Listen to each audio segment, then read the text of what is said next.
केंद्रीय गृह मंत्री अमित शाह 2 दिवसीय छत्तीसगढ़ के दंतेवाड़ा जिले के दौरे पर रहे। सबसे पहले उन्होंने मां दंतेश्वरी के दर्शन किए, फिर मां का आशीर्वाद लेने के बाद अमित शाह बस्तर पंडुम के समापन कार्यक्रम में शामिल हुए। जनजातीय परंपराओं, लोक कला और सांस्कृतिक वैभव का प्रतीक बस्तर पंडुम दंतेवाड़ा में भव्य समापन समारोह के साथ संपन्न हुआ।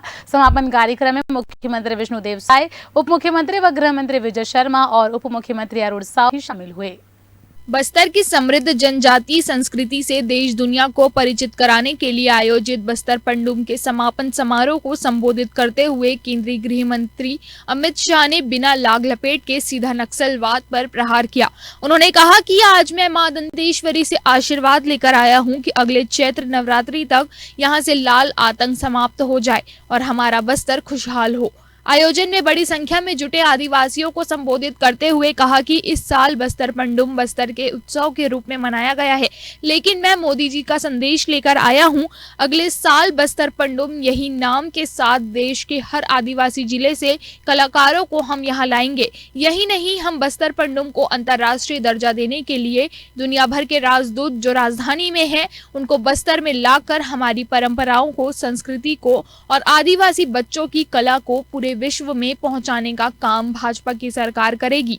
आज महान स्वतंत्रता सेनानी बाबू जगजीवन राम जी की भी जन्मतिथि है। मैं बाबू जी को भी प्रणाम करता हूं। इन्होंने इस देश के दलित, आदिवासी, पिछड़े, दबे, कुचले इस वर्ग के लिए अपना पूरा जीवन समर्पित कर दिया। बाबू जी ने आजादी की लड़ाई भी लड़ी और स्वतंत्रता के बाद देश के विकास में बड़ा योगदान भी दिया।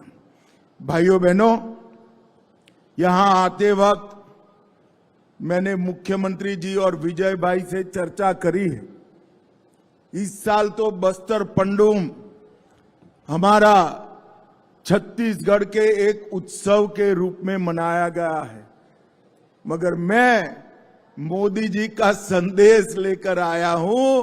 अगले साल बस्तर पंडुम यही नाम के साथ देश भर के हर आदिवासी जिले के कलाकारों को हम यहां लाएंगे। सीएम साय ने प्रदेशवासियों को चैत्र नवरात्रि और महाअष्टमी की शुभकामनाएं दी।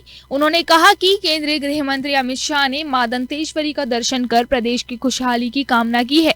इस अवसर पर गृह मंत्री अमित शाह ने एक बार फिर 2026 मार्च तक नक्सलवाद को जड़ से खत्म करने का संकल्प दोहराया है। सीएम विष्णुदेव साय ने कहा कि हमारा सौभाग्य है कि हम डबल इंजन की सरकार से विकास कर रहे हैं। गृह मंत्री अमित शाह ने पूरे देश में नक्सलवाद को समाप्त करने का संकल्प लिया है। अमित शाह के मार्गदर्शन और आत्मविश्वास से हमारे जवान नक्सलवाद के विरुद्ध मुंहतोड़ लड़ाई लड़ रहे हैं।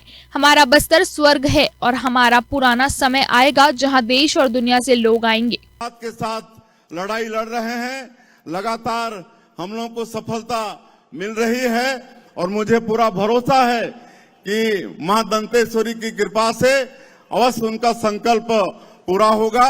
और ये छत्तीसगढ़ का ये जो बस्तर इलाका है, जहां पर अनेक जलप्रपात और घना यहाँ पर वन है, अबुझमाड़ जैसे वन है, जिसको हम लोग स्वर्ग कह सकते हैं। इसमें फिर से अपना पुराना समय आएगा। यहाँ पर देश दुनिया के लोग आएंगे। ये हमारे गृह मंत्री जी के आशीर्वाद से ये सब संभव होगा। आज माननीय गृह मंत्री जी को हम सब लोगों को सुनना है। ये बस्तर पंडुम 45 दिनों तक चला है। मैं माननीय गृह मंत्री जी को अवगत कराना चाहूंगा, ब्लॉक स्तर से शुरू होके जिला स्तर और आज संभाग स्तर में आज इसका समापन हो रहा है। इसमें हमारे पड़ोसी 6 राज्य के कलाकार शामिल हुए। उड़ीसा, कर्नाटक, तेलंगाना, आंध्र प्रदेश, महाराष्ट्र, मध्य प्रदेश के करीब 27,000 कलाकार इसमें शामिल हुए हैं। 45 दिनों तक चला है और इसमें आदिवासी समाज की जो संस्कृति है, जो वेशभूषा है, जो खान पान है, ये सब का यहाँ पर प्रदर्शन हुआ है।